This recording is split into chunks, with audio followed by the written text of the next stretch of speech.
Sesungguhnya engkau dan hanya engkau. Gitulah kalau diterjemahkan mah.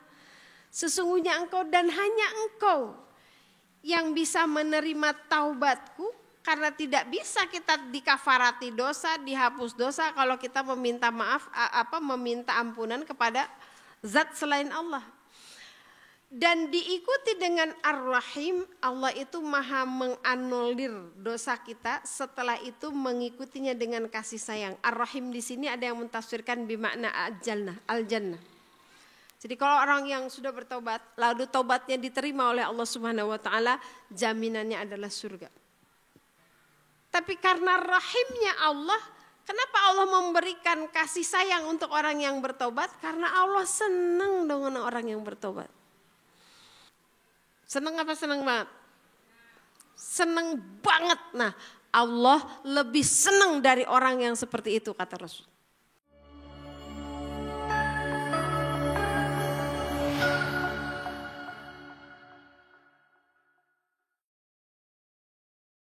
Alhamdulillahilladzi arsala rasulahu bil huda wa dinil haqq liyudhhirahu 'ala dini kullih wa kafa billahi syahida. Asyhadu an la ilaha illallah wahdahu la syarika lahu wa asyhadu anna Muhammadan 'abduhu wa rasuluhu la nabiyya ba'dah. Allahumma shalli 'ala sayidina Muhammad wa 'ala ali sayidina Muhammad kama shallaita 'ala sayidina Ibrahim wa 'ala ali sayidina Ibrahim fil 'alamin innaka Hamidum Majid. Rabbi israh li sadri wa yassir li amri wahlul 'uqdatam min lisani yafqahu qawli. Rabbana zidna ilman nafi'an warzuqna fahman.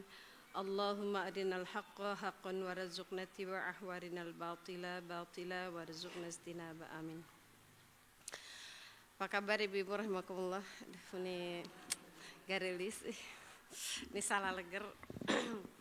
Alhamdulillah, segala puji bagi Allah yang telah memberikan nikmat kepada kita hingga sampai pada detik ini diberi hidayah oleh Allah Subhanahu wa taala untuk talabul ilmi. Semoga ini menjadi saksi di hadapan Allah di yaumil mahsyar nanti, menjadi wasilah kita untuk bisa berkumpul bersama di surga Allah nanti insyaallah. Hari ini saya diamanahi Bu Dwi, Ketua Majelis Taklim. Mana Bu Dwi ya? Oh itu. Kita akan tadabbur dengan 2 ayat di dalam Al-Quran tentang doa Nabi Ibrahim alaihissalam. Nabi Ibrahim alaihissalam adalah Nabi yang doanya paling banyak diabadikan di dalam Al-Quran. Jadi di antara para nabi, yang paling banyak doanya diabadikan itu adalah Nabi Ibrahim alaihissalam. Dan kalau kita lihat di antara doa-doa Nabi Ibrahim alaihissalam yang paling banyak itu adalah bercerita atau berdoa tentang keluarga dan keturunan. Pernah saya bahas ya surat Ibrahim ayat 35 misalnya. Apa surat Ibrahim ayat 35 atau ayat 40 dulu deh yang terkenal. Apa Ibrahim ayat 40? Rabbi ja'alni muqimas salati wa min dzurriyyati. Ya Allah, jadikanlah aku orang-orang yang mukim di dalam salat dan jadikan pula keturunanku. Jadi Nabi Ibrahim itu selalu berdoa tuh zurriyah. Zurriyah itu bukan ibn. Jadi kalau ibn tuh ya anak kandung gitu, anak saborojolan namanya. Iya anak kandung gitu dari kita langsung anak, nah itu anak ibn. Tapi kalau zuriyah itu ya terus garis keturunan kita. Anak, cucu, cicit, bau, udeg-udeg, janggawareng, kakait siwur, dengan 7 turunan. Terus gitu, itu zuriyah. Nah, di dalam surat Ibrahim itu Nabi Ibrahim alaihissalam berdoa untuk minta kepada Allah supaya keturunannya, dirinya dan keturunannya dijadikan orang yang mukim. Apa mukim? Mukim itu dari kata qoma, muqimas shalah, orang yang ajak dalam sholat. Enggak gampang goyah. Sakit dikit nggak sholat, sibuk dikit nggak sholat, hajatan nggak sholat. Ada yang gitu? Ada. Safar, ada riweuh nggak sholat gitu. Nggak begitu. Bukan generasi itu yang diminta oleh Nabi Ibrahim alaihissalam, tapi muqimas shalah wa min dzurriyyati, dan keturunanku juga. Lalu kita lihat di surat Ibrahim ayat 37 misalnya. Itu doa Nabi Ibrahim juga. Banyak ya doa Nabi Ibrahim itu, banyak sekali. Di Ibrahim ayat 37, Nabi Ibrahim alaihissalam meminta kepada Allah Subhanahu wa taala agar Allah menjadikan orang-orang itu hatinya condong kepada anaknya, kepada keturunannya. Nah, Rabbana inni askantu min dzurriyyati, ya Allah, aku tinggalkan keturunanku di sini. Jadi yang disebut juga bukan ibn, padahal yang ditinggalkan di lembah Mekah waktu itu kan cuma Nabi Ismail ya, cuma satu. Min dzurriyyati biwadin ghairi dhi zar'in 'inda baitikal muharram. Rabbana liyuqimus salata faj'al af'idatan minan nasi tahwi ilaihim. Jadikan orang-orang itu hatinya condong kepada anak keturunanku ya Allah. Jadi kalau udah condong tuh bawaannya pengen bantu, pengen nyayangin, pengen ngasih gitu. Jadi baik tuh Bu, kalau kita misalnya nganter anak kuliah di mana, di kota mana, di luar negeri di mana gitu. Yang di situ kita nggak punya angkehan teh naon? Angkehan itu apa ya, susah ngejelasinnya. Yang kita tuh bisa minta tolong gitu loh. Kalau misalnya di mana kuliah di Bandung, oh di situ ada paman, ada uak, kan kalau ada apa-apa tuh anak ke paman dulu ya, ke uak dulu, gitu lah, ya angkehanin lah gitu. Kalau di luar negeri kan kita nggak ada yang kenal, nggak ada tuh masa kehabisan uang terus ke rumah paman dulu, ke rumah bibi dulu, kan nggak ada gitu. Nah, berarti nitipin kepada Allahnya tuh kan harus benar-benar. Nah itu doanya Nabi Ibrahim alaihissalam tuh. Walaupun bukan pamannya, bukan bibinya, tapi orang tuh bawaannya sayang aja gitu sama anak kita tuh. Ih, asik kan Bu kalau anak kita digituin orang ya. Bawaannya tuh sayang, bawaannya pengen merhatiin, pengen ngasih, pengen nolong gitu. Cakep tuh. Itu doanya Nabi Ibrahim dan terbukti kan. Setelah itu kita lihat di dalam sejarah begitu Sayyidatina Hajar dan Nabi Ismail alaihissalam ditakdirkan oleh Allah mendapatkan air Zam-Zam. Setelah itu kan banyak yang singgah tuh, banyak yang singgah, dan dengan keutamaan adabnya Sayyidatina Hajar, Ismail, penjagaan Allah dan seterusnya, orang-orang tuh condong hatinya kepada mereka gitu. Jadi walaupun dia seorang diri, seorang perempuan di situ dengan bayi laki-laki, tidak ada tuh yang ngejahatin beliau. Padahal kalau kita lihat kulturnya orang Arab saat itu, ya biasa aja, nah perzinahan tuh kan ya biasa ya. Tukar kunci itu ya biasa, tukar kunci tuh. Jadi kalau misalnya udah bosan nih sama pasangan, tukeran kunci yuk, nanti kamu bisa masuk ke kamar saya, nanti saya juga masuk ke kamar kamu, udah bisa. Bisa juga gini misalnya, saya teh jelek gitu, padahal isi saya cantik. Tapi saya pengen punya anak yang ganteng, ternyata tetangga teh ganteng. Tolong gauli istri saya dong, biar anaknya nanti ganteng kayak kamu. Bisa tuh zaman harita, zaman itu. Bisa juga perempuan tuh dihamilinya, ditidurnya udah bawa anaknya ke laki-laki. Terus nanti kalau misalnya lahir anaknya kayak siapa, bapaknya yang mana, ditungguin aja sampai gede. Nanti kalau mirip si Anu, berarti anaknya si Anu, udah gitu. Kagak ada tes DNA zaman situ. Sekarang aja nggak semua orang bisa tes DNA mahal, apalagi waktu itu nggak ada. Jadi biasa aja gitu, yang namanya berzina tuh ya biasa. Saking biasanya ketika ada seorang sahabat masuk Islam bilang sama Rasul, ya Rasul izin dong, boleh nggak sekali aja saya berzina, kata gitu. Terus apa kata Rasul? Seandainya istrimu, bibimu, orang tuamu, nenekmu, anak perempuanmu, adik perempuanmu ada yang menzinahi, boleh nggak sama kamu? Ya nggak boleh, jangan mereka mana. Begitulah perasaan orang lain kalau ibunya, istrinya, anak perempuannya, adik perempuannya, bibinya dizinahi. Makanya di dalam Islam dilarang. Nah, keren dakwah Rasul ya, luar biasa. Itu doanya Nabi Ibrahim alaihissalam. Jadi banyak ya. Atau kita lihat di surat masih surat Ibrahim ayat 35. Di surat Ibrahim ayat 35 ini bukan cuma berdoa tentang anaknya atau keturunannya, tapi tentang negeri di mana keturunannya akan tinggal. Gimana doanya? Rabbij'al hadza baladan aminan wajnubni wabaniya an na'budal asnam.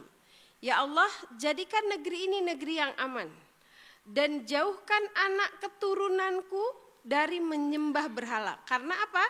Karena Nabi Ibrahim alaihissalam mempunyai memori yang sangat lekat dengan kebiasaan menyembah berhala, dan itu dilakukan oleh ayahnya sendiri kan.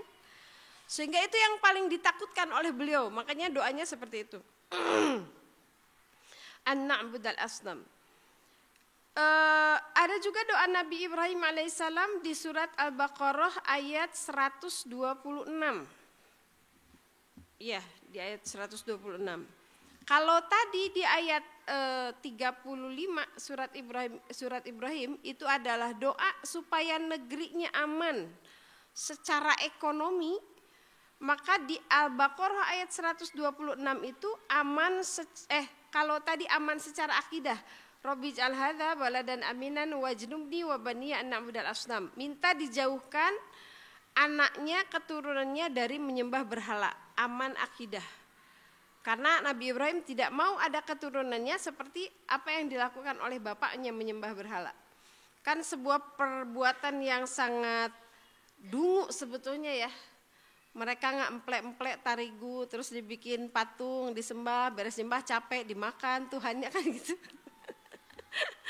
Terus mereka bikin patung, dibagus-bagusin. Bapaknya Nabi Ibrahim itu kan tukang bikin patung kan.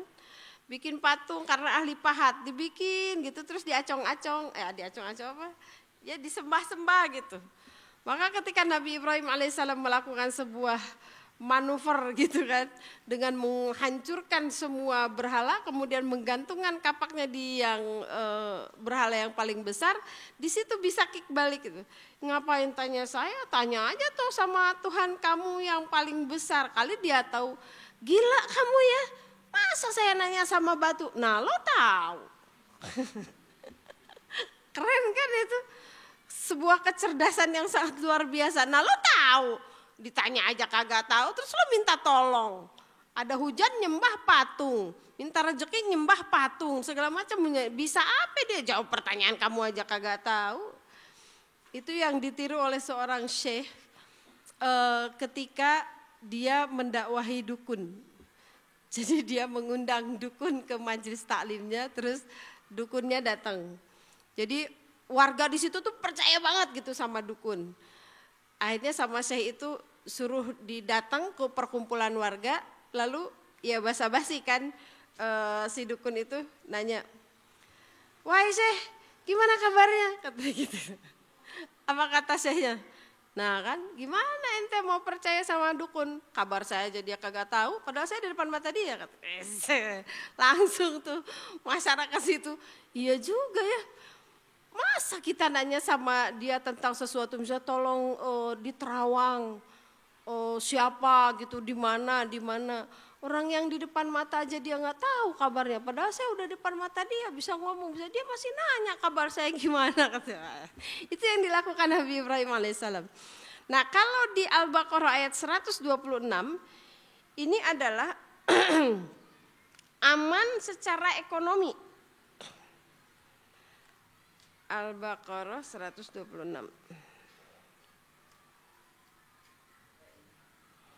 Wa idh qala Ibrahim. Apa yang dikatakan Nabi Ibrahim alaihissalam?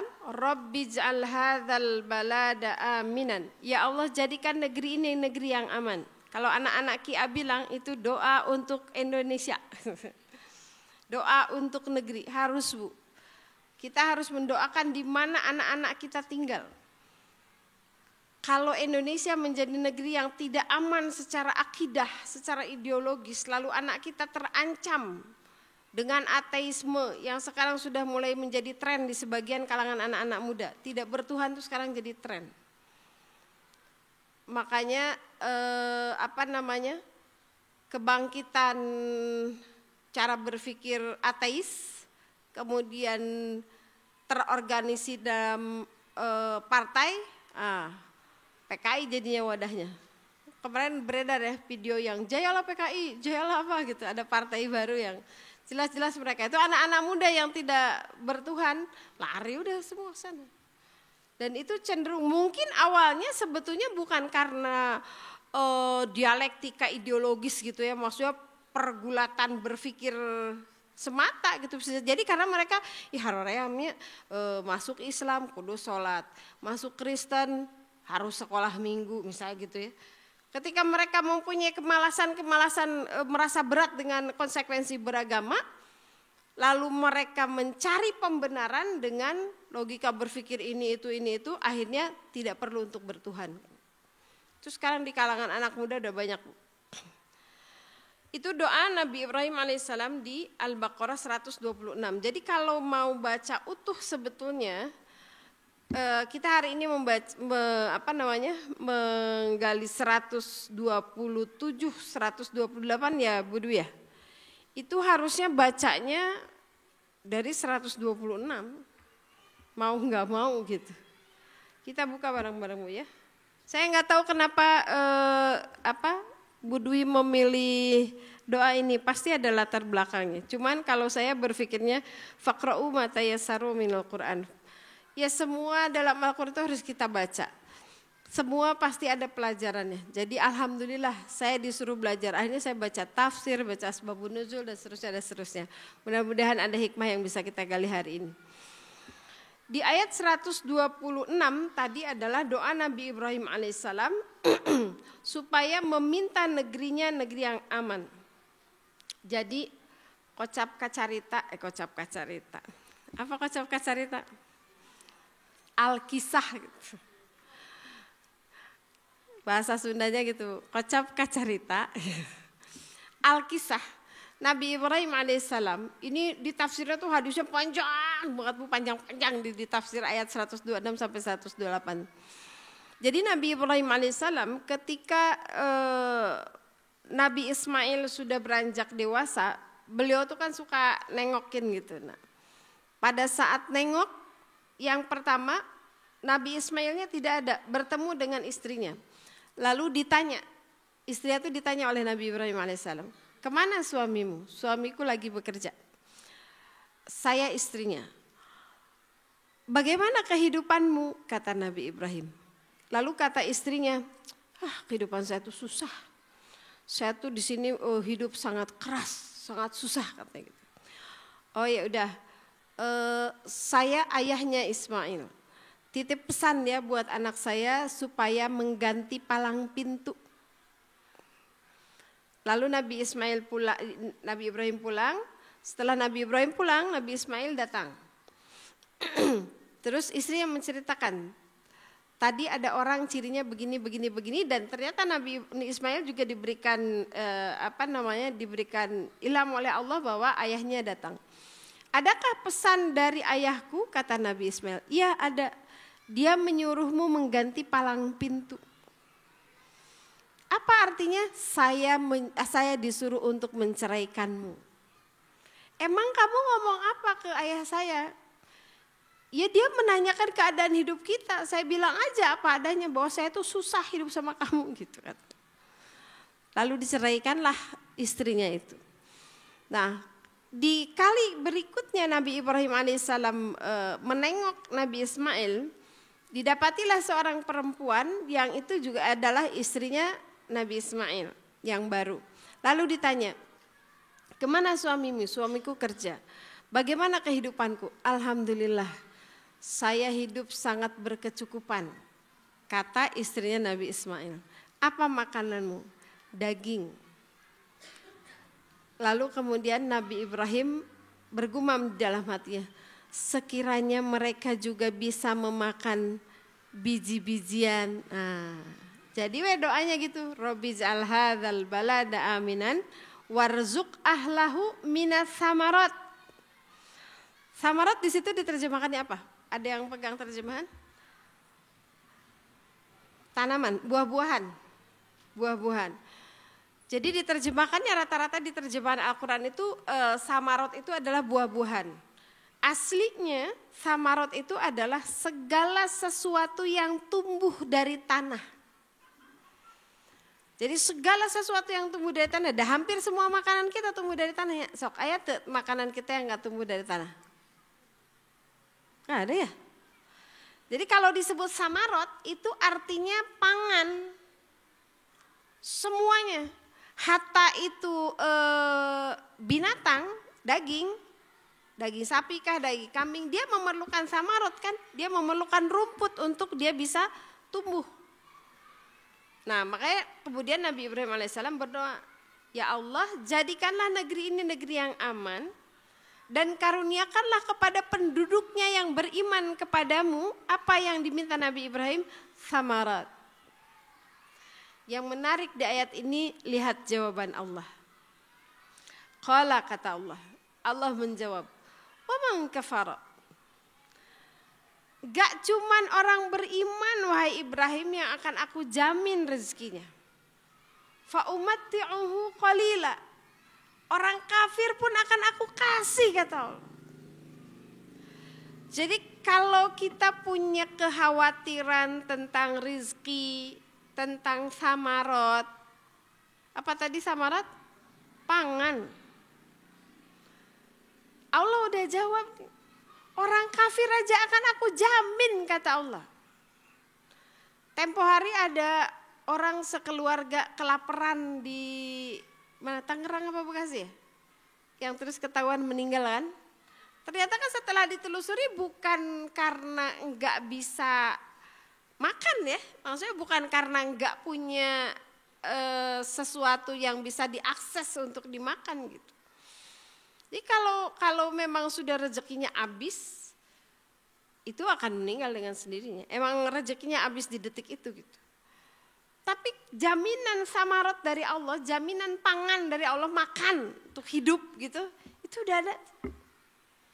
Fa umatti'uhu qalila, walaupun aku kasih untuk orang kafir itu sedikit, kata Allah gitu. Kenapa sedikit? Padahal orang kafir lebih kaya kebanyakan dari kita ya. Disuruh kan siapa yang punya? Mall-mall itu siapa yang punya? Showroom mobil siapa yang punya? Gedung-gedung pertemuan yang puluhan juta siapa yang punya?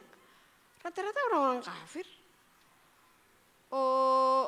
Perumahan-perumahan mewah, klaster-klaster mewah, rata-rata orang-orang kafir. Sentul, Citraland, apalagi. Rata-rata orang kafir. Kok kata Allah, wa umatti'uhu qalila? Kenapa disebut sedikit? Ya, ada hadisnya. Apa hadisnya kata Rasul?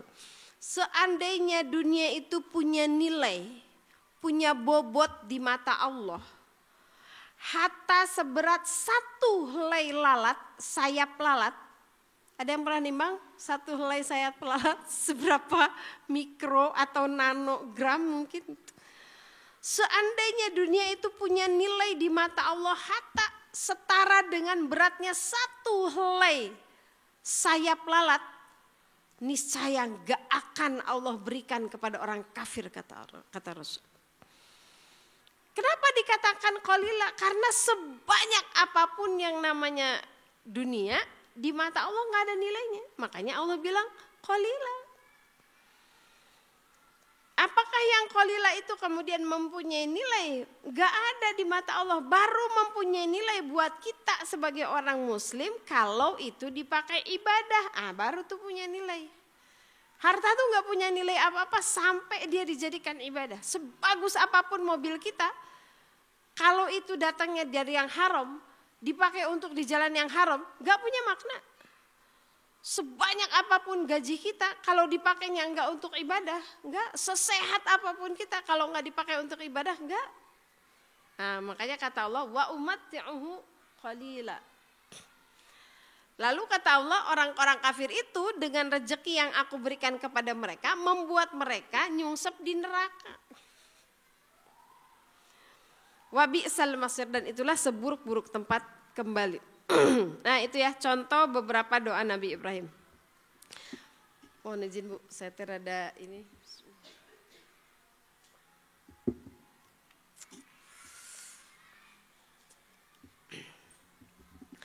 Lalu setelah pertemuan berikutnya, Nabi Ibrahim mengunjungi lagi Nabi Ismail alaihissalam. Di dalam tafsir itu, dalam sebuah hadis yang cukup panjang ya, disebutkan bahwa beliau menyampaikan kepada putranya, wahai anakku, aku mendapatkan perintah dari Allah untuk meninggikan bangunan Ka'bah.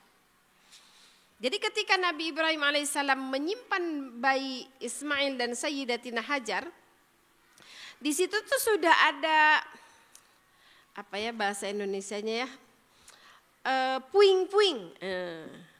Sudah ada puing-puing bekas pondasi yang ada bangunannya, yang di situ tuh ya bangunannya paling berapa puluh senti, yang di situ Sayyidatina Hajar menyimpan bayi Ismail supaya ada sedikit bayangan. Supaya ada sedikit bayangan, supaya bayinya tuh nggak terlalu panas gitu. Kaiuhan lah gitu, agak-agak teduh. Nah, itu dari reruntuhan itu. Lalu kemudian Allah Subhanahu wa taala memerintahkan kepada Nabi Ibrahim alaihissalam untuk meninggikan Ka'bah. Tapi Nabi Ibrahim tengah tuh, Ka'bah teh nu mana gitu. Yang mana yang harus dibangun itu di dalam hadis disebutkan. Kemudian Allah mengirimkan, disebutnya di dalam hadis itu angin sakinah. Jadi kayak kayak angin puting beliung gitu, tapi bukan puting beliung yang itu, makanya disebutnya angin sakinah karena ya tetap tenang. Di situ ada dua kumparan angin yang satu sama lain saling mengikuti. Lalu kemudian dia berputar di titik di mana Ka'bah itu di situ. Nah, itu petunjuknya dari Allah Subhanahu wa taala. Wa idh yarfa'u Ibrahim, dan ingatlah ketika Nabi Ibrahim alaihissalam meninggikan al-qawaid. Qawaid itu apa? Pondasi lah gitu. Kalau kita qawaid itu dasar, basic. Minal bait, dari rumah itu, wa Ismail, bersama Ismail. Lalu kemudian dia berdoa, Rabbana taqabbal minna. Ini dia. Jadi di tafsir itu dibahas begini Bu. Ini kan artinya, ya Allah kabulkanlah minna, apa-apa yang dari kami. Artinya amal soleh kami. Karena Nabi Ibrahim alaihissalam belum mengetahui ini teh untuk apa dan seterusnya, dia sangat memohon supaya apa yang dia lakukan itu benar-benar menjadi ibadah di sisi Allah, menjadi amal soleh diterima oleh Allah Subhanahu wa taala. Jadi di dalam tafsir itu, nanti Ibu lihat di tafsir Ibnu Katsir ya, cukup panjang bahasannya. Jadi setiap Nabi Ismail alaihissalam ngasihin batu, kemudian Nabi Ibrahim itu berdiri di atas batu ya, yang disebut makom Ibrahim itu. Makom Ibrahim itu bukan makamnya Nabi Ibrahim versi orang Indonesia ya. Makom itu tempat berdirinya Nabi Ibrahim alaihissalam ketika beliau meninggikan Ka'bah. Jadi Masya Allah, setiap Nabi Ismail alaihissalam memberikan batu itu, mereka berdoa. Ada yang mengatakan yang berdoa itu Nabi Ibrahim saja. Nabi Ismail hanya memberikan batunya. Tapi banyak juga yang berpendapat bahwa mereka berdualah yang berdoa. Pelajarannya apa Ibu rahimakumullah? Nabi Ibrahim itu Khalilullah. Apa Khalilullah? Kekasih Allah. Beliau melakukan segala sesuatu itu dengan perintah Allah. Termasuk ketika beliau menyimpan anak istrinya. Itu kan di hadisnya tuh dahsyatnya luar biasa. Jadi ketika Sayyidatina Hajar hamil kemudian melahirkan, Nabi Ibrahim itu dalam sebuah kisah dikatakan menyembunyikan informasi itu dari Siti Sarah, istrinya yang belum bisa hamil juga. Kenapa disembunyikan? Ya jaga perasaan aja gitu. Maksudnya ya istrinya yang udah lama nggak hamil-hamil, terus tiba-tiba ada istri muda langsung hamil. Kemudian disembunyikan informasinya, lalu setelah lahir diungsikan. Secara psikologis itu Nabi Ibrahim melakukan itu untuk menjaga perasaan Sayyidatina Hajar. Tapi secara spiritual Nabi Ibrahim alaihissalam disuruh oleh Allah untuk mengungsikan anak dan istrinya karena Allah ternyata punya skenario besar. Di ayat berapa ya? Mana sih kan? Di ayat 128-nya nanti itu Nabi Ibrahim minta, ya Allah tunjukkanlah kepada kami manasikana, cara-cara nanti untuk ibadah. Nah itu nanti jadi ceritanya panjang. Jadi ketika Nabi Ibrahim alaihissalam melakukan itu, menyimpan anak dan istrinya di lembah Mekah, pada awalnya untuk menjaga perasaan istri pertamanya aja. Lalu kemudian itu dimunculkan perasaan itu dalam hati Nabi Ibrahim alaihissalam oleh Allah, dan ternyata kemudian diwahyukan oleh Allah untuk mengungsikan karena Allah ternyata punya skenario besar setelah itu. Setelah Nabi Ibrahim menempatkan Sayyidatina Hajar dan Nabi Ismail alaihissalam. Bagaimana seorang Khalilullah tetap mempunyai kekhawatiran. Jadi di dalam tafsir itu kenapa Nabi Ibrahim itu berdoa Rabbana taqabbal minna. Itu karena ada kekhawatiran amalnya enggak diterima Allah. Bayangin sekelas Khalilullah. Khalilullah itu kekasih Allah, itu gelar spesialnya Nabi Ibrahim alaihissalam di antara para nabi. Kekasih Allah, Masya Allah. Ini pelajaran buat kita, bagaimana ketika kita beramal, kita mempunyai dulu saya pernah jelaskan di surat Al-Anbiya ayat berapa Bu? 90 ya, coba dicek. Al-Anbiya ayat 90. Kenapa cerita Nabi Zakaria? Cerita Nabi Zakaria alaihissalam ketika di usianya yang sudah 80 tahunan, kemudian istrinya mandulnya juga bukan mandul. Mandul itu ada dua di dalam Al-Quran tuh, ada Aqim, ada Aqir.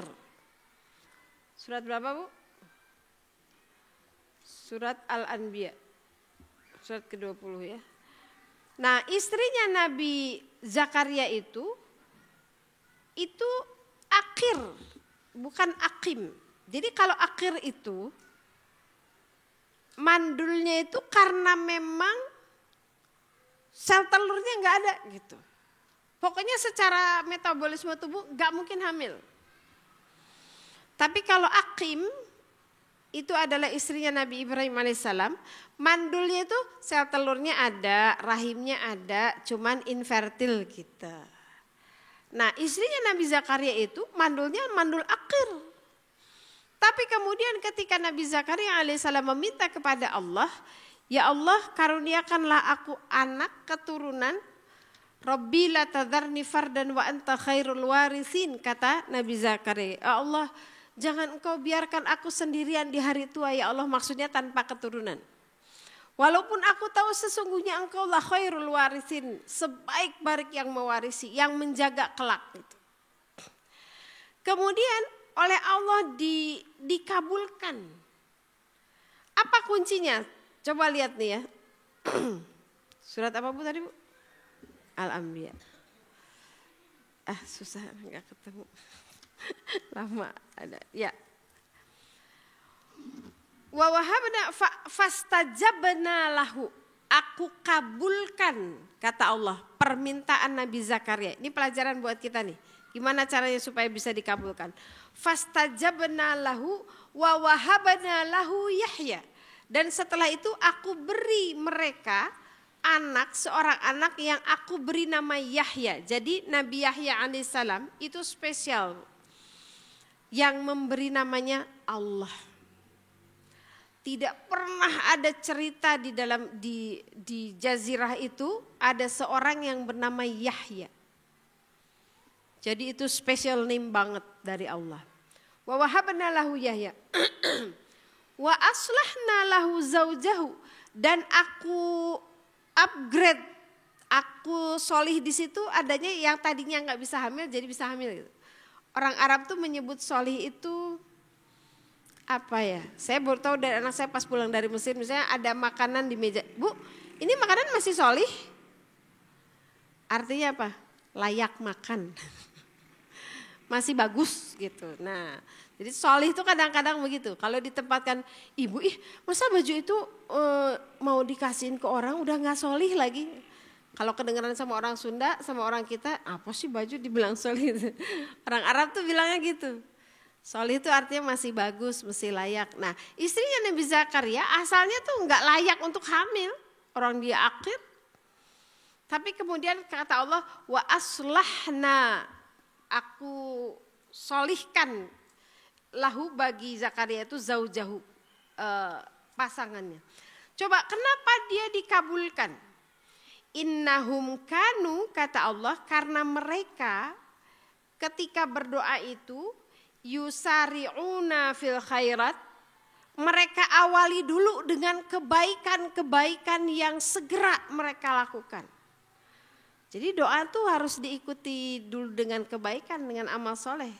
Gak cukup kita cuma doa, ya Allah jadikanlah saya orang yang husnul khotimah, yang meninggal dalam keadaan jihad fisabilillah, tapi jihad tara, ya Allah kabulkanlah saya jadi orang yang meninggal dalam keadaan hafiz Quran, ngapakeun Quran tara gitu.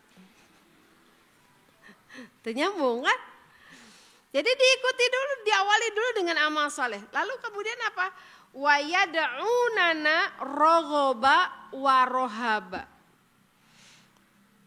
Dan Nabi Zakaria itu berdoa dengan raghoba wa rohaba.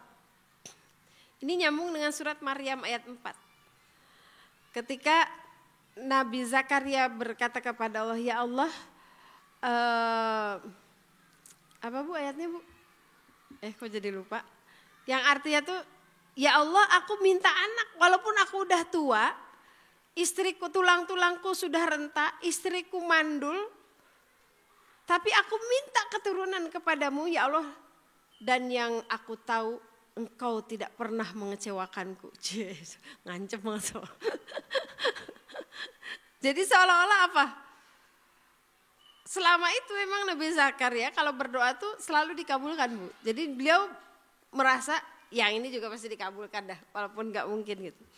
Aku tidak pernah kecewa padamu ya Allah. Itu surat Maryam ayat 4 insya Allah kalau gak salah benar. Jadi kita juga harus begitu tuh pada Allah tuh. Ketika Nabi Ibrahim alaihissalam Rabbana taqabbal minna, itu artinya rogoba warohabanya tuh, rogoba tuh apa Bu? Rogoba itu apa ya? Diterjemahnya apa Bu? Gaya gak pegang terjemahan, kayak bisa bahasa Arab aja. Rogoba itu dia gak percaya pada diri sendiri. Ketukar ya?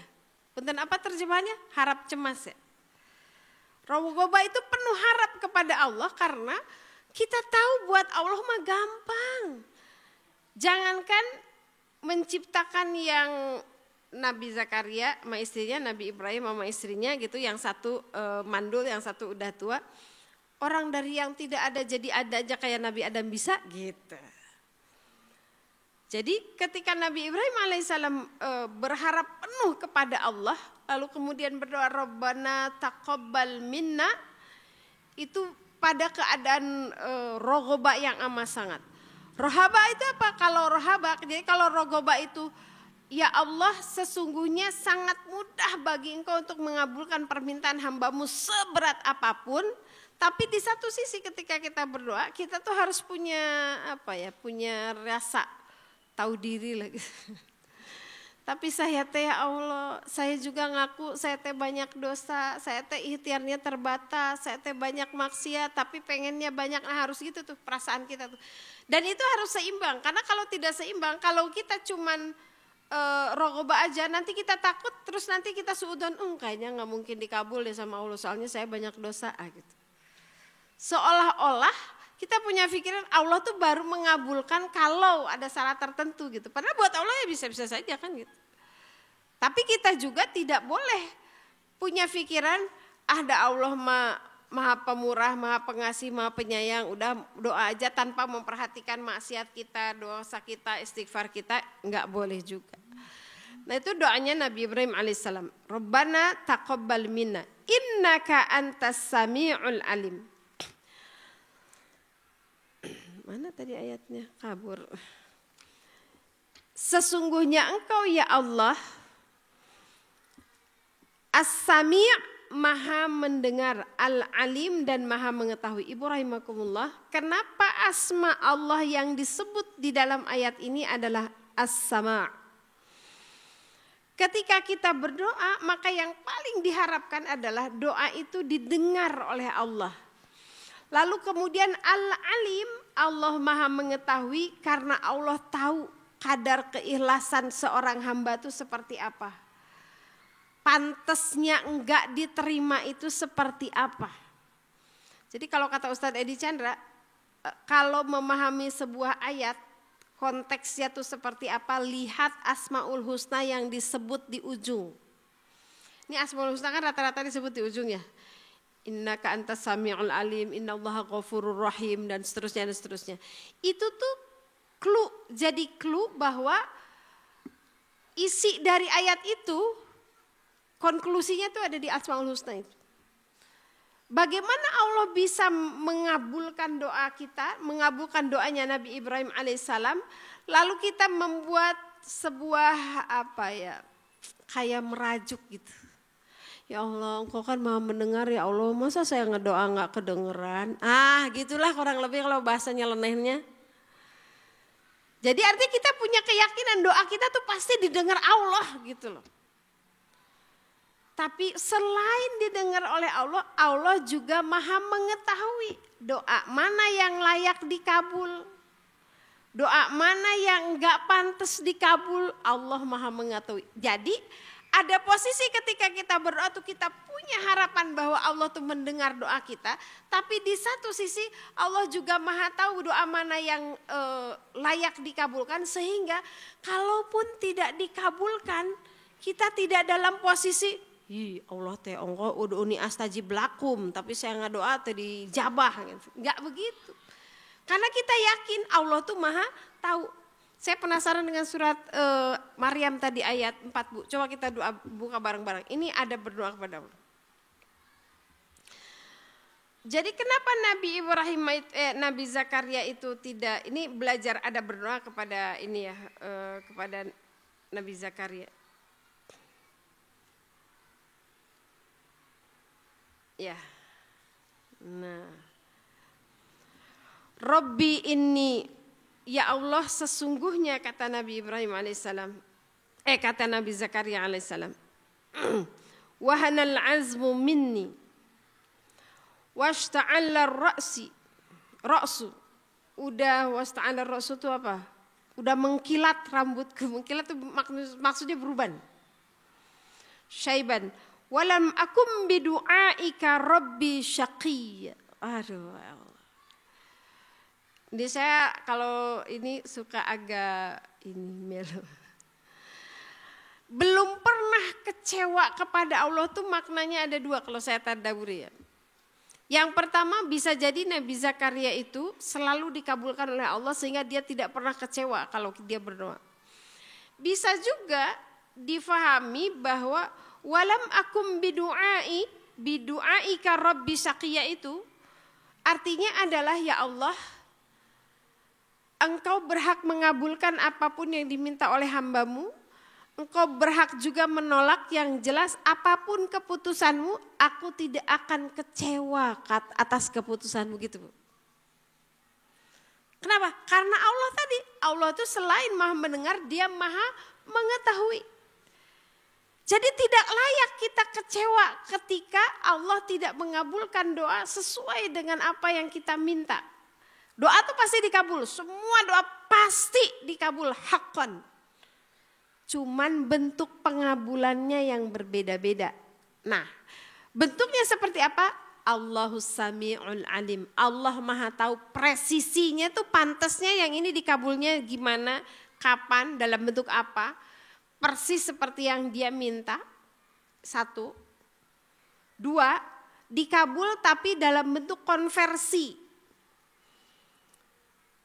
Misalnya apa ya? Ya Allah, saya minta mobil merek terbaru yang paling mahal di Indonesia, platnya sekian, tahun sekian, warnanya tanpa ngutang misalnya gitu. Alternatif pertama mungkin saja oleh Allah dikabulkan persis. Tiba-tiba dapat hadiah, Bu Sufi, mobil persis seperti yang 1. Gampang gak buat Allah? Gampang. Makanya kalau ada orang yang ngedoain, gak usah berat Bu ngaminin walaupun kita gak kebayang dari mana ya. Aminin aja dulu. Semoga bulan depan Ibu naik haji, naik umroh misal. Udah aminin aja dulu. Kan kemarin ada yang keceletot tuh ya. Tahun berapa tuh ada yang baca doa di MPR. Salah sebut. Harusnya pokoknya bukan wakil presiden tapi disebut jadi wakil, semoga menjadi wakil presiden. Benar sekarang dipinang jadi wakil presiden. Kita nggak tahu ya. Yang kedua, pengabulan itu bisa jadi kata Allah, Sufi, kamu mah nggak butuh mobil yang merek kayak begitu, nggak kuat buat bensinnya juga, pajaknya juga kagak kuat. Kesenggol dikit nanti kamu marah, bisa gitu ya. Allah tahu presisinya bukan itu. Diganti sama Allah, kamu mah lebih butuh sehat, tuh panggulmu lebih butuh sehat. Kalau panggul kamu nggak sembuh, kamu nggak bisa kemana-mana, walaupun ada mobil bagus, kamu nggak bisa kemana-mana. Kamu mah sekarang butuhnya tuh sehat, bukan butuh mobil, kata Allah. Maka bisa jadi ketika kita sehat itu konversi dari doa kita yang kita minta dibalas oleh Allah dengan apa yang kita butuh. Itu cara kedua. Cara ketiga, mengabulkan doa itu nanti dikabulkannya di akhirat, dikonversi dengan kenikmatan akhirat. Kata Rasul, seandainya kalian tahu bagaimana balasan Allah atas doa-doa yang ditangguhkan, lalu kita ridho kepada takdir Allah itu, kita sabar, maka niscaya semua orang tuh akan berdoa yang banyak lalu minta, ya Allah tangguhkan semua ya Allah nanti aja di surga. Kalau kamu tahu bagaimana balasan terhadap keridhaan dan kesabaran seorang hamba ketika berdoa tapi enggak dibalas di dunia, nanti dibalas di akhirat. Nah, itu pengertian yang saya pahami ya. Walam akum bidu'aika rabbi syaqiyya itu. Kita enggak akan pernah kecewa ketika berdoa kepada Allah apapun bentuk pengabulannya. Jadi jangan berpikir kalau misalnya ibu minta rumah belum dikasih rumah, jangan berpikir Allah tuh enggak ngabulin, jangan. Bisa jadi anak kita baik, anak kita soleh, suami kita setia, tetangga kita baik, lingkungan kita baik, itu tuh bentuk konversi dari doa kita minta rumah, bisa jadi. Bisa jadi Allah tuh tangguhkan, alah rumah kamu di dunia mah paling ketempatan juga berapa tahun, nanti anak kamu yang ngelanjutin itu juga ntar ujung-ujungnya berantem misalnya gitu kan. Iya kan, kita ngebangun rumah gede-gede yang satu anaknya di mana pas kita meninggal mereka kagak ada yang mau balik, ada yang gitu. Banyak. Kata Allah, kamu mah lebih butuh rumah di surga, udah ntar aja lah aku kasih rumah di surga, bisa. Makanya walam akum bidu'aika rabbi syaqiyya. Tuh ketika kita berdoa tuh bilang sama Allah, ya Allah, saya enggak akan pernah kecewa dengan Engkau atas doa-doa yang aku panjatkan. Karena semuanya pasti dikabulkan. Yuk. Kembali ke Al-Baqarah 127. Jadi tadi ya, Rabbana taqabbal minna innaka antas sami'ul alim. Biasanya kalau di kalangan kita ini dibaca sebagai doa penutup. Jadi kita berdoa banyak. Nah, terakhirnya Rabbana taqabbal minna innaka antas sami'ul alim. Bisa juga doa ini dibaca ketika kita selesai beramal soleh. Kita tilawah Satu huruf 10 kebaikan. Kan kita kan? Allah janjikan dan Rasulnya. Ketika kita sedekah, ketika kita beramal soleh, ketika kita nolong orang, ketika kita nolong seekor semut yang mau kelelep, mungkin gak itu jadi pahala? Mungkin. Ambil. Ya Allah itu kasihan. Ambil. Rabbana taqabbal minna innaka antas sami'ul alim. Ada pahalanya gak? Ada. Kita nyingkirin duri di jalan. Kita nolong orang yang sedang kesusahan. Kita membebaskan hutang. Semua itu bisa diterima menjadi amal soleh. Rabbana taqabbal minna innaka antas sami'ul alim. Karena kita nggak tahu kan amal soleh kita yang mana yang diterima oleh Allah, maka meminta kepada Allah agar amal kita diterima itu sebagai sebuah penghambaan kita kepada Allah. Karena kita nggak tahu amal soleh kita yang mana yang diterima oleh Allah. Nggak akan pernah ada yang tahu. Rabbana waj'alna muslimaini laka. Ya Allah, jadikanlah kami, siapa kami di situ? Ayah dan anak Nabi Ibrahim dan Nabi Ismail alaihissalam. Muslimaini laka, sebagai orang-orang yang tunduk patuh kepadamu, wa min dzurriyyatina, dan seluruh keturunan kami. Terbukti sampai Nabi Muhammad sallallahu alaihi wasallam. Nanti sebetulnya disambung di 129 sih, Rabbana wa ba'ats fihim rasulan minhum dan seterusnya. Wa min dzurriyyatina ummatan muslimatan lak. Keturunanku menjadi sebuah umat, menjadi sebuah masyarakat yang juga tunduk kepadamu. Wa arina ya Allah, dan tunjukkanlah kepada kami, ajarkanlah kepada kami manasikana. Manasikana di sini ditafsir adalah manasik. Manasik itu apa sih? Manasik itu tata cara. Manasik haji, tata cara melakukan haji. Manasik umroh, tata cara melakukan umroh. Nah, manasikana di sini adalah manasiknya ibadah haji. Karena sebelum ini itu ada di ayat sebelumnya ya, apa yang perintah Allah kepada Nabi Ibrahim alaihissalam untuk untuk membersihkan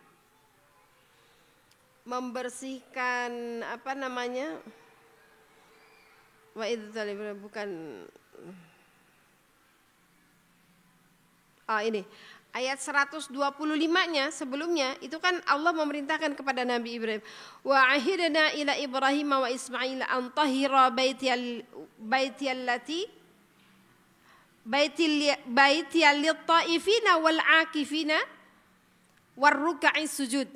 Nabi Ibrahim alaihissalam dan Nabi Ismail alaihissalam sebelumnya, di ayat sebelumnya 125 itu diperintahkan oleh Allah untuk mensucikan, membersihkan Baitullah untuk orang-orang yang wal akifin, yang i'tikaf di masjid itu, war ruk'is sujud, orang-orang yang ruku dan orang-orang yang sujud. Jadi Nabi Ibrahim alaihissalam meminta manasikana tuh yang gimana? Karena di ayat sebelumnya 125 itu ada yang mentafsirkan ketika Nabi Ibrahim alaihissalam disuruh mensucikan, itu artinya membersihkan Ka'bah dari ritual-ritual syirik. Kan mereka saat itu haji juga kan? Gimana hajinya mereka? Mereka telanjang bulat mengelilingi Ka'bah. Nah, lalu kemudian Nabi Ibrahim alaihissalam meminta kepada Allah, kalau saya disuruh mensucikan Ka'bah itu baik fisiknya, karena ada yang i'tikaf, ada yang tinggal di situ, baik secara ruhiyahnya, tidak boleh lagi ada yang menyembah patung, tidak boleh ada yang melakukan ibadah dengan telanjang bulat dan seterusnya. Wa arina manasikana. Kalau gitu tunjukkan kepada kami ya Allah. Manasiknya seperti apa? Nah ini nanti dijelaskan di hadis tuh. Ada hadis panjang banget tentang manasik, mulai dari tawaf, kemudian sa'i, dari kisahnya Sayyidatina Hajar dan seterusnya, itu ada di hadisnya panjang. Wa arina manasikana wa tub alaina. Ini alurnya Bu ya. Kita tuh baru ketemu rasanya itu kalau kita baca alurnya. Perhatikan alurnya. Ketika Allah menyuruh meninggikan Ka'bah, dari Nabi Ibrahim kepada Nabi Ibrahim alaihissalam. Nabi Ibrahim punya kekhawatiran, punya kecemasan, amal solehnya tidak diterima. Lalu kemudian meminta, ya Allah semoga ini diterima karena Engkau maha mendengar, karena Engkau maha mengetahui. Lalu kemudian dia meminta untuk dijadikan ayah dan anak keturunan yang tunduk kepada Allah Subhanahu wa taala. Lalu setelah itu watub alaina. Dia bertobat. Masya Allah. Padahal lagi beramal soleh ya. Lagi beramal soleh kan, menjalankan perintah Allah. Minta menjadi orang yang tunduk. Setelah itu membersihkan dirinya dengan mengatakan watub alaina. Berikan kami taubat ya Allah. Terima taubat kami ya Allah. Innaka antat tawwabur rahim. Sesungguhnya Engkau ya Allah maha penerima taubat lagi maha penyayang. Masya Allah. Ini bagian dari memahami sifat-sifat Allah. Ketika disebutkan innaka antat tawwabur rahim. Ini juga ada ini Bu. Innaka artinya apa? Ka-nya apa? Engkau. Anta. Kenapa disebut dua-duanya? Innaka anta. Untuk menegaskan bahwa hanya Engkau ya Allah yang menerima taubat dan hanya Engkau yang mempunyai rahim. Jadi kalau dikatakan di atas juga sama kan, innaka antas sami'un alim. Itu untuk menegaskan, itu adab. Masya Allah ya. Mungkin kalau ada seorang bawahan merajuk ke atasannya juga gitu kan. Soalnya cuma Bapak yang bisa nolong saya Pak. Kan gitu. Jadi ketika kita bilang sama Allah, innaka anta. Sesungguhnya Engkau dan hanya Engkau. Gitulah kalau diterjemahkan mah. Sesungguhnya Engkau dan hanya Engkau yang bisa menerima taubatku. Karena tidak bisa kita dikafarati dosa, dihapus dosa kalau kita meminta maaf, meminta ampunan kepada zat selain Allah. Dan diikuti dengan Ar-Rahim, Allah itu maha menganulir dosa kita, setelah itu mengikutinya dengan kasih sayang. Ar-Rahim di sini ada yang mentafsirkan bimakna al-jannah. Jadi kalau orang yang sudah bertobat, lalu tobatnya diterima oleh Allah Subhanahu wa taala, jaminannya adalah surga. Kalau di dunia kan nggak ada yang begitu ya. Kalau orang udah dimaafkan, ya udah saya maafin, abis itu gak usah ketemu lagi sama saya, gitu kan. Gitu Bu. Presiden ngasih gerasi sama tahanan, abis dikasih gerasi dikasih gitu, kunci rumah, kunci mobil, SK, sembako dikasih gak? Enggak. Pengampunannya enggak diikuti dengan kasih sayang. Tapi kalau Allah, Masya Allah, Allah tuh baik banget ya. Ini orang berdosa, bertobat, diampuni, dikasih bonus. Kalau kita ada orang bersalah, minta maaf, ya udah dimaafin. Ya udah dimaafin juga udah uyuhan, udah untung lo maafin. Bukan gak ikhlas, kita cuma di tahap itu Bu. Ketika memaafkan orang ya cuma di tahap itu. Ada enggak? Ada sih mungkin ya, ibu sama anak mungkin gitu ya. Iya kan? Kita maafin anak, setelah dia bersalah kita maafin, kita masakin lagi. Iya kan? Kita peluk, kita cium, kita masakin lagi, kita tetap gendong, kita tetap empok-empok gitu mau tidur. Ya cuma ibu mungkin gitu ya. Tapi karena rahimnya Allah, kenapa Allah memberikan kasih sayang untuk orang yang bertobat? Karena Allah senang dengan orang yang bertobat. Pernah enggak ibu bawa mobil isinya penuh, semua brankas uang ibu bawa, semua stok pangan ibu bawa, terus mobilnya hilang? Kita nggak bisa ngapa-ngapain kecuali dengan segala perbekalan yang ada di dalam mobil itu, tiba-tiba mobilnya hilang. Lalu ibu cari, kita cari sampai keliling-keliling sampai kita ngalungsar. Ngalungsar apa? Ngalungsar apa Bu? terkapar. Sampai kita terkapar kecapean setelah nyari-nyari barang kita yang hilang yang banyak itu. Kita terkapar lalu tiba-tiba ada orang balikin tuh mobil utuh semua dengan isinya. Seneng gak? Seneng apa seneng banget? Seneng banget. Nah Allah lebih seneng dari orang yang seperti itu kata Rasul. Senengnya Allah ketika ada orang, ada hambanya bertaubat. Lebih seneng daripada bahagianya seseorang yang kehilangan unta beserta muatannya kata Rasul. Lalu orang itu mencari-cari untanya yang hilang itu sampai dia kepayahan lalu tiba-tiba untanya itu balik dengan perbekalan yang utuh. Seneng banget, Allah lebih seneng dari orang seperti itu. Makanya ada Tawwab Ar-Rahim. Jadi ini mungkin bisa jadi teori pendidikan juga ya. Kalau ada anak berbuat salah, kemudian dia meminta maaf, itu harus kita kasih reward. Bukan salahnya yang kita reward, tapi meminta maafnya yang harus kita reward. Pemaafan kita tuh harus diikuti dengan reward, dengan memberikan kasih sayang supaya apa? Masya Allah. Kalau Allah itu menerima tobat lalu diikuti Ar-Rahim dengan kebaikan, kira-kira kalau kita jadi orang yang beradab, orangnya benar, orangnya waras gitu ya. Orang itu mau mengulang kesalahan lagi enggak? Spiritnya kan kita jadi, ya Allah sebaik ini toh Allah sama kita. Kira-kira tega gak kita mengkhianatinya? Kira-kira tega gak kita maksiat lagi? Sebaik itu Allah sama kita. Masya Allah. Makanya kalaupun dosa kita sebesar seisi langit dan bumi kata Rasul. Tapi kita datang kepada Allah sebelum nyawa ada di kerongkongan kita akan Allah ampuni. Innaka antat tawwabur rahim.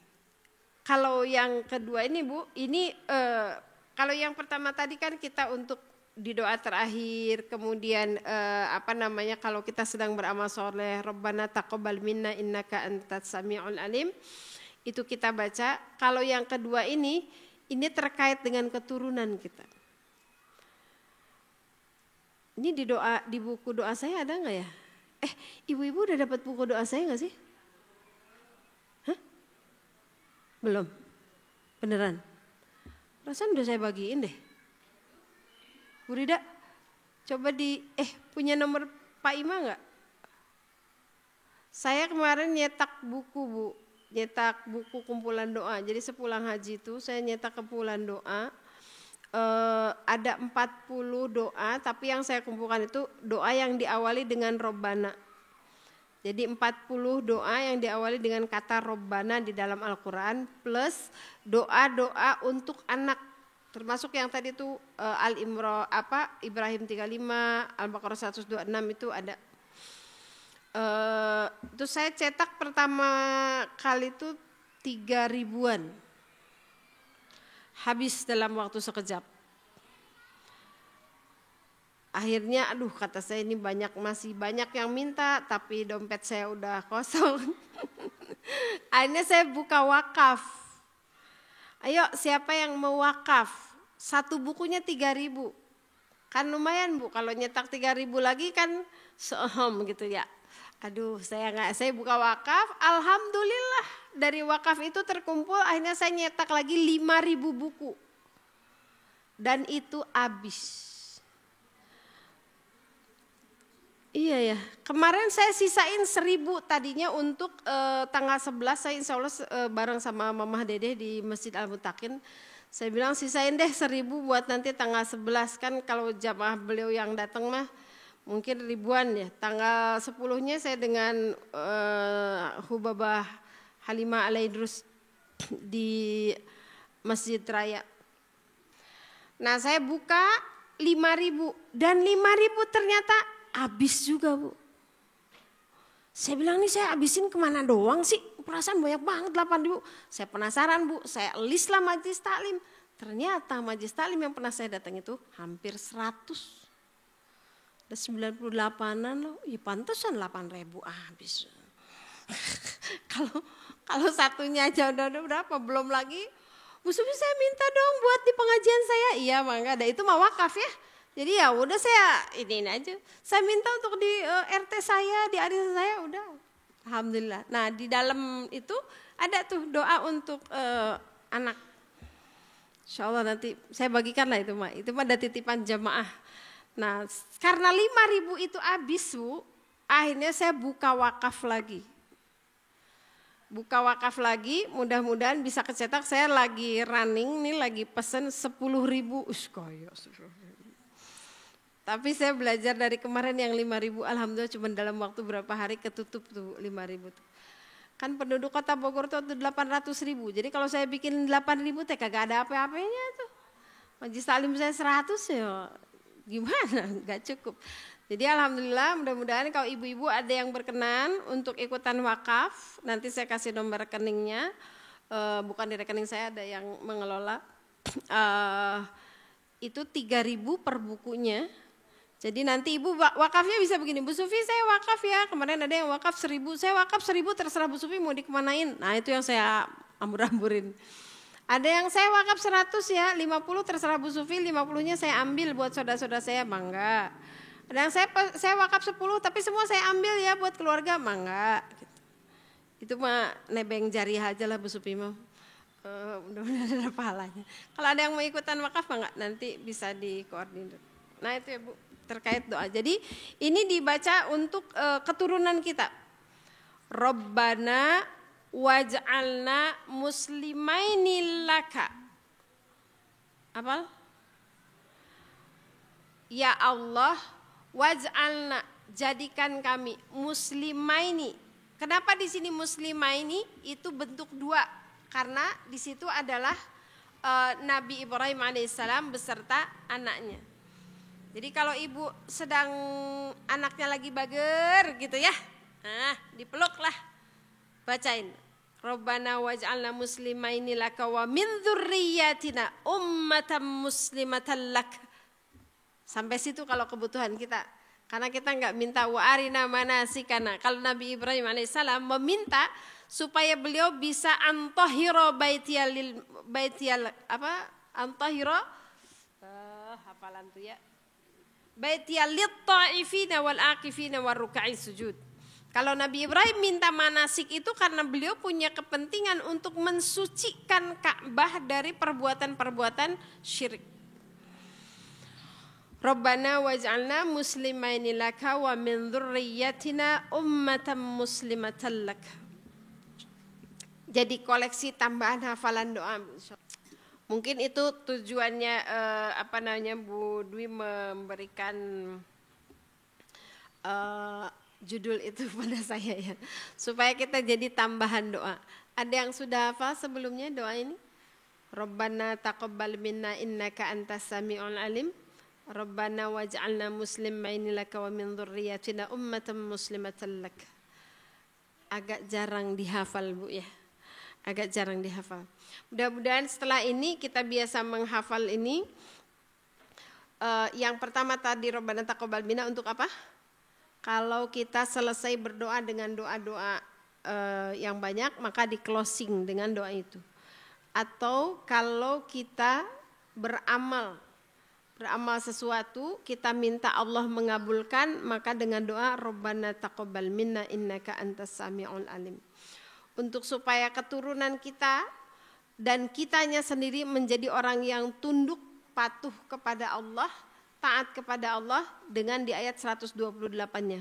Rabbana waj'alna muslimaini laka wa min dzurriyyatina ummatan muslimatan lak. Mudah-mudahan keturunan kita dijadikan oleh Allah Subhanahu wa taala keturunan yang senantiasa tunduk patuh kepada Allah Subhanahu wa taala.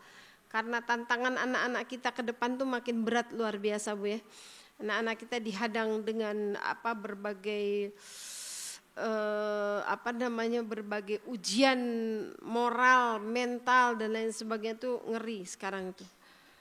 Dengan adanya teknologi itu membantu kita, tapi sampahnya juga banyak ternyata ya, sampah-sampah teknologi itu. Sekarang anak-anak lagi ada tren baru, tren pacaran dengan dunia maya. Jadi mereka ngarang sendiri, tokohnya ngarang sendiri, namanya siapa, terus mereka bilang itu pacar saya. Jadi nanti mereka malam mingguan dengan pacarnya, chatting-chattingan dengan pacarnya, udah kayak orang gila kan. Ada yang pacarannya dengan sosok artis misalnya. Ya tapi dalam hayalan dia aja.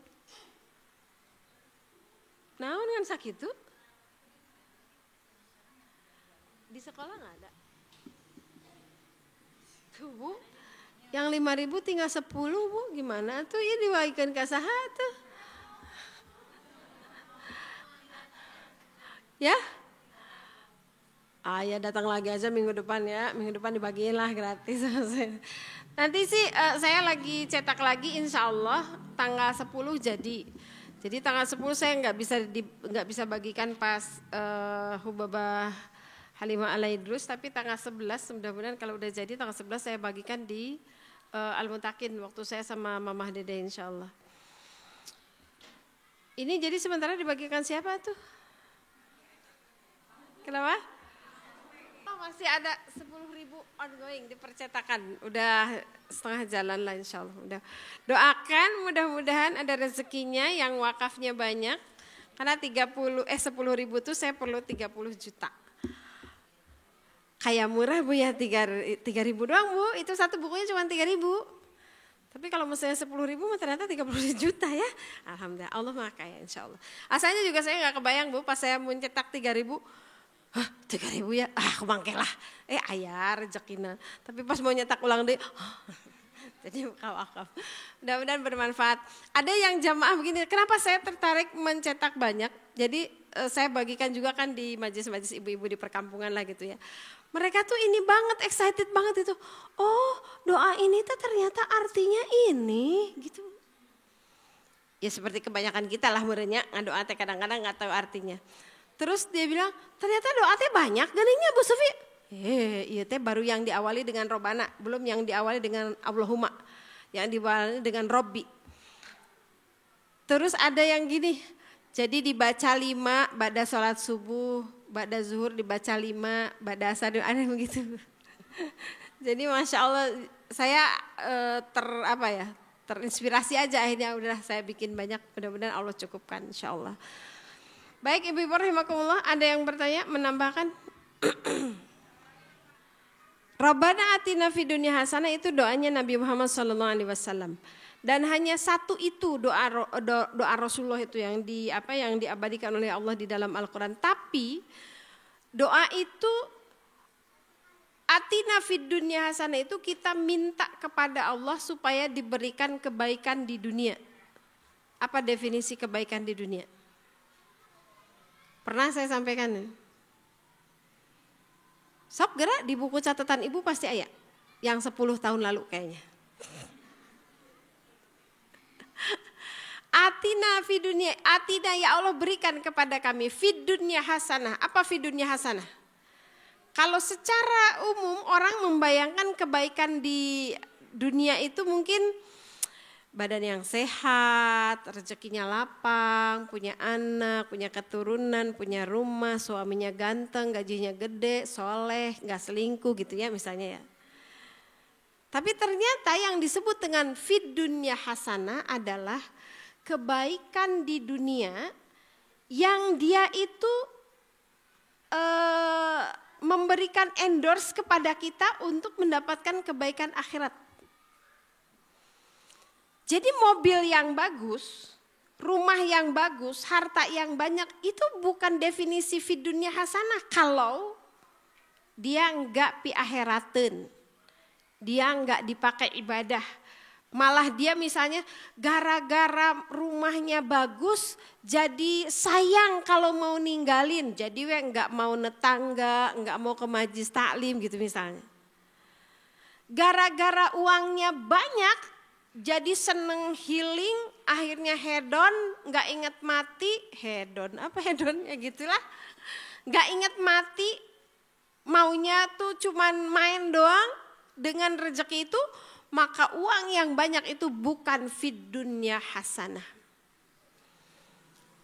Paham ya? Itu yang disebut dengan fid dunya hasanah. Wa fil akhirati hasanah. Di dalam tafsir wa fil akhirati hasanah itu ada yang mengatakan surga. Ada yang mengatakan pertemuan dengan Allah Subhanahu wa taala. Kalau saya yang saya terima lah gitu. Fil akhirati hasanah itu adalah semua fase kehidupan di akhirat yang penuh dengan kebaikan. Di alam kubur kita lapang, kita bisa menjawab pertanyaan. Kemudian kita tidak mendapatkan siksa kubur. Kita ditemani malaikat untuk murojaah hafalan Quran sampai datangnya kiamat. Setelah itu nanti di yaumil ba'ats kita dibangkitkan dalam keadaan wujud yang baik. Kemudian di padang mahsyar kita mendapatkan perlindungan dengan awan teduh. Kita mendapatkan air telaga Kautsar. Kita diizinkan berada di barisannya Rasulullah SAW. Nanti di yaumil mizan, di yaumil jaza, di yaumil hisab, terus sampai kita masuk surga ketemu Allah. Itu fil akhirati hasanah. Jadi bukan cuma masuk surga. Kalau masuk surga kitanya harus mampir dulu ke neraka? Nggak mau saya mah. Kan kita tuh minta berdoanya tuh. Wa fil akhirati hasanah, setelah itu apa? Wa qina azabannar. Jadi fil akhirati hasanah itu semua yang baik-baik di hari akhir tanpa kita ketemu dengan neraka. Waktu itu sudah saya jelaskan ya di tafsir Al-Muluk ya. Di sini apa di mana? Pernah di sini juga. Jadi neraka itu bukan cuman orang dicemplungin. Ngelihatnya aja udah siksaan. Kalau na'udzubillah min dzalik, kalau orang ahlul kubur itu adalah nantinya ahli neraka, maka kata Rasul pagi sore mereka akan diperlihatkan dengan keadaan neraka. Stres gak? Stres lah. Atau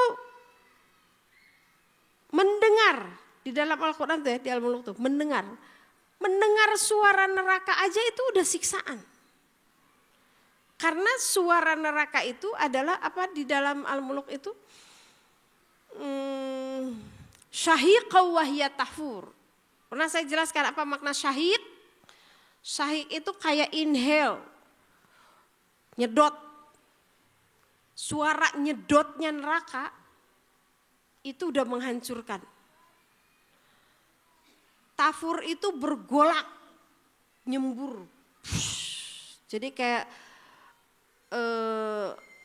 ya gitu kan. Kalau apa meledak-ledak tuh kan ada gininya kan. Nah itu suaranya itu menghancurkan.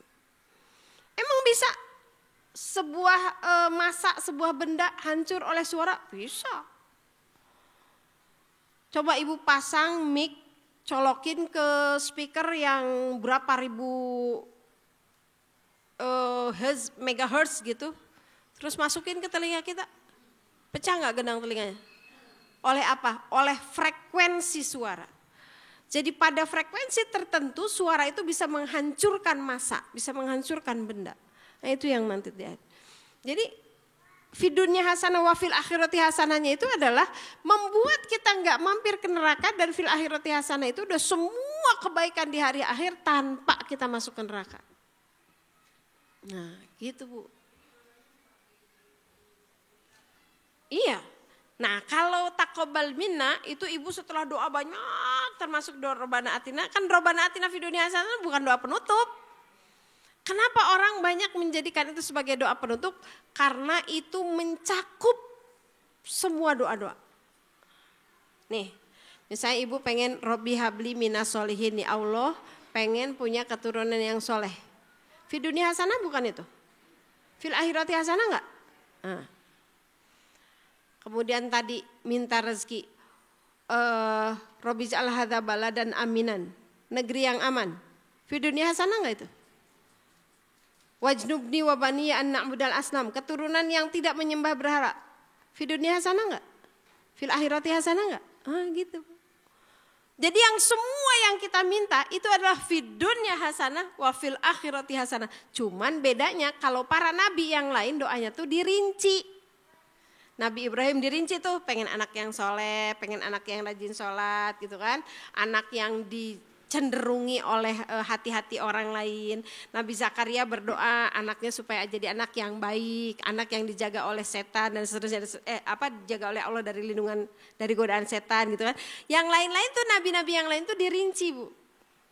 Nabi Yunus, Nabi Ayub itu kan ada tuh doanya. Nah, Rasul tuh cuma satu doanya itu. Robbana atina fid dunya hasanah. Jadi kalau sekali-kali ibu mau baca doa nggak apa-apa. Di awal langsung Robbana atina fid dunya hasanah. Nggak apa-apa juga, itu bukan doa penutup, itu kalimat sudus samsir ya. Jadi itu tuh doa jadi resum dari semua doa-doa. Makanya dibaca suka di ujung gitu. Rabbana taqabbal minna innaka antas samiul alim, itu dikunci, ya Allah kabulkanlah semuanya Allah gitu. Baik ibu-ibu rahimahullah, ada lagi yang mau menambahkan? Mangga Bu, 5 menit lagi ya.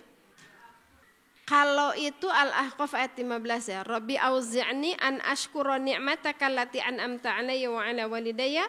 Itu meminta kepada Allah supaya kita diberikan kemampuan untuk bersyukur atas nikmat yang telah diberikan Allah kepada kita dan kepada orang tua kita. Artinya apa? An a'mala sholihan tardoh. Bersyukurnya itu dengan beramal soleh yang Allah ridho, sehingga amal soleh yang kita lakukan itu ngefek ke orang tua kita yang telah menjadi sebab nikmat itu sampai ke kita gitu. Kalau doa langsungnya untuk orang tua, Allahumma ighfirli walidayya warhamhuma kama rabbayani shaghira. Jadi kalau doa yang tadi Al-Ahqaf ayat 15 itu doanya orang-orang yang sudah dewasa, sudah matang. Sudah di atas usia 40. Jadi kalau orang sudah di atas usia 40 itu harus paham betul dengan surat Al-Ahqaf ayat 15.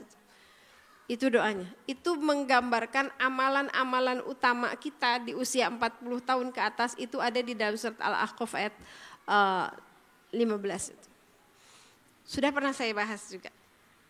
Kalau belum bisa dilihat di YouTube saya atau di TikTok saya atau di IG saya. Baik ibu-ibu rahimakumullah, mohon maaf jika ada yang kurang berkenan dari apa yang saya sampaikan. Semoga Allah berkahi ilmu yang Allah titipkan hari ini sehingga kita bisa mengamalkannya dan bisa menambah ketakwaan kita di sisi Allah Subhanahu wa taala. Kita tutup dengan doa kifaratul majlis. Subhanaka Allahumma bihamdik asyhadu an la ilaha illa anta astaghfiruka wa atubu ilaik. Dan kita membacakan suratul Asr. Bismillahirrahmanirrahim. Wal 'asr innal insana lafi khusrin illa alladzina amanu wa 'amilus solihat wa tawasaw bil haqq wa tawasaw bis sabr. Allahumma salli ala sayyidina Muhammad wa ala ali sayyidina Muhammad kama shallaita ala sayyidina Ibrahim wa ala ali sayyidina Ibrahim fil alamin innaka Hamidum Majid. Wa afu minkum. Assalamualaikum warahmatullahi wabarakatuh.